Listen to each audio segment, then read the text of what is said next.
Hi అండి. ఈరోజు వీడియోలో తమిళనాడులో బాగా ఫేమస్ అయిన ఆపం తేంగాపాల్ రెసిపీని ఇంట్లోనే సింపుల్గా ఎలా చేసుకోవచ్చు అనేది ఈ వీడియోలో మీతో అయితే షేర్ చేసుకుంటానండి. ఈ రెసిపీ కోసము ఆయిల్ అనేది అస్సలు అవసరం లేదనమాట. చాలా హెల్దీ రెసిపీ. మీరు కూడా ఒకసారి ట్రై చేయండి. ట్రై చేసి ఎలా వచ్చిందనేది నాకు తప్పకుండా కమెంట్ సెక్షన్లో కమెంట్ చేయండి. ఇంకా దీనికోసం పచ్చి కొబ్బరి అయితే అవసరం అవుతుంది. ఇక్కడైతే కొబ్బరిని చిన్న చిన్న ముక్కలుగా కట్ చేసుకొని మిక్సీలో వేసుకొని బాగా తిప్పుకున్న తర్వాత కొబ్బరి పాలు అయితే సపరేట్ చేసుకోవాలి. ఇదిగో వీడియోలో చూపిస్తున్న విధంగా ఇందులోకి ఫ్లేవర్ కోసం 2 ఇలాచి అయితే వేసుకున్నానండి. మీకు ఇష్టం లేకపోతే స్కిప్ చేయొచ్చు. ఇంకా స్వీట్నెస్ కోసం షుగర్ లేదా బెల్లం పౌడర్ అయినా వేసుకోవచ్చు. నేనైతే బెల్లం పౌడర్ యూస్ చేస్తున్నాను.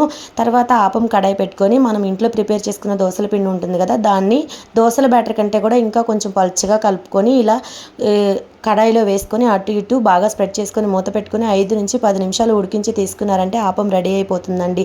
చాలా బాగుంటుంది రెండింటి కాంబినేషన్. మీరు కూడా ట్రై చేయండి. వీడియో నచ్చితే ఒక లైక్ చేయండి. అలాగే ఛానల్ని ప్లీజ్ సబ్స్క్రైబ్ చేయండి.